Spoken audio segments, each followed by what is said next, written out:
Hello guys, Barrington Thompson here, the teacher. And I want to draw your attention quickly to an experience I have over the past week. Today is Friday, and I've been on teaching practice, a 4 week teaching practice. Teaching practice is a part of our requirement as students of the Sam Sharp Teachers College. In year 3, we go out on 2 weeks of teaching practice in any school of your choice, in primary school. And then in year 4, which is now, you go out for 1 month on teaching practice. And then in year 5, which is next year, starting September, I'll be going out on 3 months of teaching practice as the final TP for the program. So I've just completed my 1 month teaching practice at the Granville Primary School. I want to thank Principal Mr. Gordon and great teacher Miss Tomlinson and the other grade 4 teacher Mrs. Knuckle. All right, it was absolutely a wonderful experience, and also thank the children of grade 4T and grade 4K for accommodating me. It was really a wonderful and marvelous experience. We in the classroom as a teacher, you're both giving and receiving information, right? So we were online first. We were online before we went to face-to-face. Face-to-face started this week. It started last week, but officially face-to-face in the primary school started Monday, right? Today's Friday, Monday. All right, so this is the first full week of face-to-face in our primary schools here in Jamaica. What I think though, I'm starting to wonder if this whole coronavirus, the 1 year absent from the classroom, has significantly affected the critical thinking of our young Jamaicans.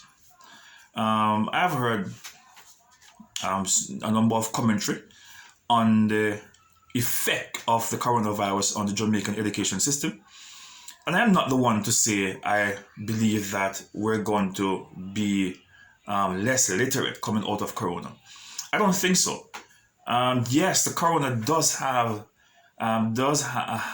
has an impact on the education system in Jamaica. It does has an impact, but I don't think though that all our children are coming out worse than before. Because I can testify for my own daughter that she's coming out of Corona more educated, more knowledgeable, more of a deep critical thinker than she was before.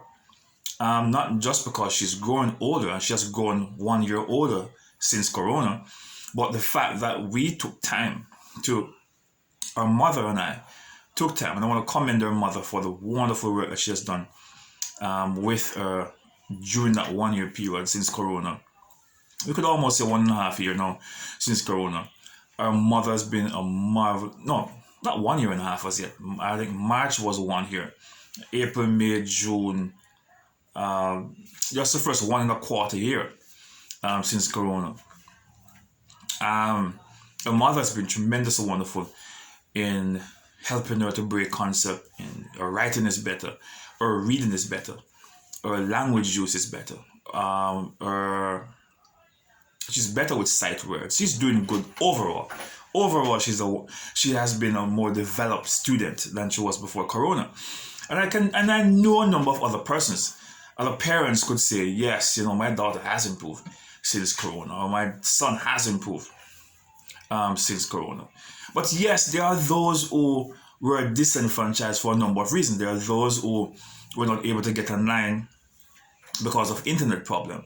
There are those who were not able to be online consistently because of the inconsistency of the data service and some did not have an device any at all to even get online. So there are a number of children who would have been affected in that regard. But I think though that parents can say yes, Corona was not that bad at all. But I still consider the effect of the coronavirus in affecting our children's critical thinking level.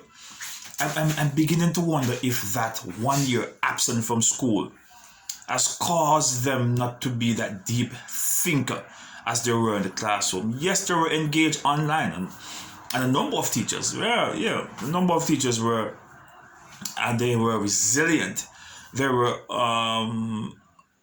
they were diligent in their pursuit at teaching the nation's children. Yes, you hear the stories about those teachers who just take a picture, send to the WhatsApp group, and that was it. That was it for class. All right, a number of students. I have students even in my church. I was speaking to a young man a few days ago, and he was saying that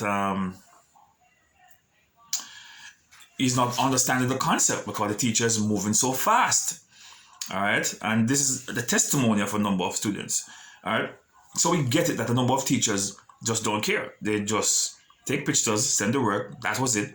And if the government ever bad, late with their pay. If Mr. Andrew Holness and Favor Williams, Minister of Education, ever think them bad, be late with their pay, and you'll hear about it in the media.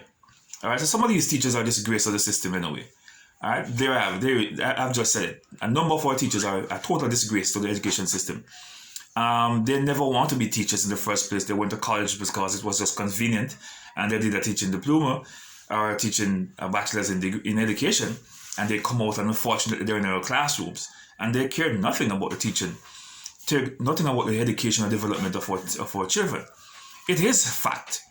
The same thing with nursing, the same thing with law enforcement, the same thing across all other industries. There are always persons there who do not want to be there. All right, so yes, we have teachers who do not care. It's just about getting paid. All right, they got it from college. They take out NHT loan, they take out car loans, they take out loans from the bank for their own personal reasons. They're in debt up to their necks for their own personal reasons, and all they think about really is just getting paid, so they can live the lifestyle that they want to live. And nothing is wrong with you want to live your lifestyle that you want to live. I'm just saying, you should pay time to teach the children, and not just wait until the 25th of the month to collect your pay. All right, ensure that the pay you're collecting, you have worked for it. That's all I'm saying. All right. So, not throwing stones at teachers, but just pointing out that there are some teachers who do not care. And parents know that there are children who do not care. The principal knows. Why do you think some of the principals don't take them back? There are a number of teachers who are not going back to school September. A number of schools. Every September. There are a number of schools who every September they let you know that, look, they give you a letter from July, from about June, July. We're not going to lose your service. We don't need your service come September. All right? When you look in the papers, you're always seeing teachers needed in schools, right? Some leave on their own, but some are being sent home because of lack of performance. So unfortunate. But for those who were consistent in delivering education, that was a good task. It was very challenging. I was online for a week, for 2 weeks. I was online for 2 weeks, and it was not the easiest of tasks. You know what I mean? It's difficult to teach online. I can remember you're teaching and persons keep jumping off and jumping on back, you know what I mean? And when they come on back, sir, what did you just say? Should I repeat all of that? I mean, which part you did not hear? Where should I start repeating? You know, and some, oh, sir, I'm not hearing clearly. My mic, my device is giving me trouble. There's some, you're sharing a screen, oh, sir, I can't see your screen. All I'm seeing is blur. You ask another person, can you see the screen? Yes, I'm seeing, sir. So you wonder, one person is seeing, one person is not seeing. It's not easy. It's challenging to teach online. All right. But as I said before to some of my colleagues, online teaching is nothing new. People have been doing online teaching for years. I mean, there's a number of universities around the world giving online courses. Online was not because of Corona. Online Corona caused online to be more widespread. But people have been doing degrees online. I can remember when persons used to do degrees through the mail, where you go to the post office and you mail off your coursework to England, and they mark it and they send it back to you through the mail. You pay your money through the mail. So we're coming from that until we have online teaching. So it's nothing new to the world. It's just that Corona caused it to be widespread globally. But it's very challenging though, especially when that demand is there for the internet. I don't think our internet infrastructure in Jamaica was designed to handle this amount of people, where you have so many persons online. The internet providers, have they tried? Maybe. I'm seeing where Flow is advertising how many I can't speak technology, but how many places they have put in services and expanding their, what do you call it, broadband or broadwidth. I don't want to say the wrong thing. I don't know how to speak technology, but they are expanding their service. But if September school goes back face to face, then I don't think there will be that high demand for that internet use. That every internet use will be still be needed. I don't think so. But teaching online is a real hard task. I did it for myself and I know what it is. As opposed to just hearing someone saying it. It is challenging. It is a challenge. But can you effectively teach online? Certainly. Yes, you can. You can teach online and be effective and efficient. You can break concepts. What I've found out though, what I've discovered is that some teachers are trying to teach math without using a board. I know there's a whiteboard on, if you're using Zoom, there's a whiteboard if you're using Google Meet, and you can also buy a whiteboard and have it in your background when you're sharing your screen or you're sharing your camera with your students. So there are 3 ways, right? You could either doing 2 ways. Either you're going to do it on the device where you're sharing your screen through Google Meet or through Zoom, or you have a whiteboard like the one I have here, where you can show the students the concept. I don't understand how is it that some teachers are teaching math without using the board to break concept, to show concept. I don't think you can really effectively teach mathematics by just speaking. I'm not sure that one's going to work. I think it is best to teach math when they're able to see what you're doing. And I think that's a challenge for a number of children. And not just math alone, but all the subject, all the topics you're teaching, which is going to include math, because we know that you have math in science, you have math in chemistry, you have math in language, you have math in so many things, right? Math runs across probably all subject areas. What can you get away from mathematics? But I think our teachers fall down where when they did not use their boards to break concept. I think the teachers fall down there. But face-to-face is back. Face-to-face is back, and I know a number of teachers are happy to have the children in front of them again. A number of our teachers are elated. I was happy also to go in the classroom to break concepts. It's a totally different experience from when you're online. That interaction, that face-to-face interaction. There's no way online can match face-to-face. Face-to-face is the most beautiful experience you can have with your students, because you get to reach them at their level. You see the expression on their face. You know they're not getting it. On the camera, they turn their camera off, they close their mics, you're not hearing anything from them. But in the classroom, you're seeing now that, look, that facial expression is an indication to me that you did not get the concept. Did you get it? No, sir. All right, then you can see the brightness on their face. You can say, yes, this one get it. All right, just by their facial expression, just like when someone's eating a food, by the person's facial expression, you can know if the food is hot or cold or nice or not nice. The same way with education. The teacher is able to sense that the student is not getting the concept, based on the facial expression. So it was beautiful to be in the classroom. Beautiful to be in the classroom again. And I know a number of our teachers are happy. It's a test run, I think, because the corona is still out there. I saw a press conference last night with the Minister of Health, Dr. Christopher Tufton, the Honorable Minister. They're sharing with us an update of the coronavirus in Jamaica. And over 40,000 cases. A number of recoveries, yes. The deaths are not that high, but we still have persons who are infected. So the virus is still active in Jamaica. But it was a good test run, though. The children had their masks, and I want to say, I don't know how we can get children to social distance. There's absolutely no way. Yes, we can try. Absolutely, we have to try. We have to try. But there's absolutely no way you can get children to social distance. All right? They pull their masks down. They're talking in each other's face. They go out to play. There's no way they're going to play in the mask. They put it underneath their chin. And, you know what I mean? They're not keeping it over their nose or even their mouth. So it's difficult for them to social distance. And they have not seen each other for so long. They're touching each other. You eat somebody and you run, and somebody run you down, and they hug. There's no way. No way. We tried. I see where Mrs. Knuckle and Miss Tomlinson, they tried to keep them social distance. The principal keep repeating it over and over and over. Social distance, wear your mask. But they're just not doing it. And what are you going to do? All right? You can't do them any harm for wearing their mask. You just have to tell them to put the mask up on their nose.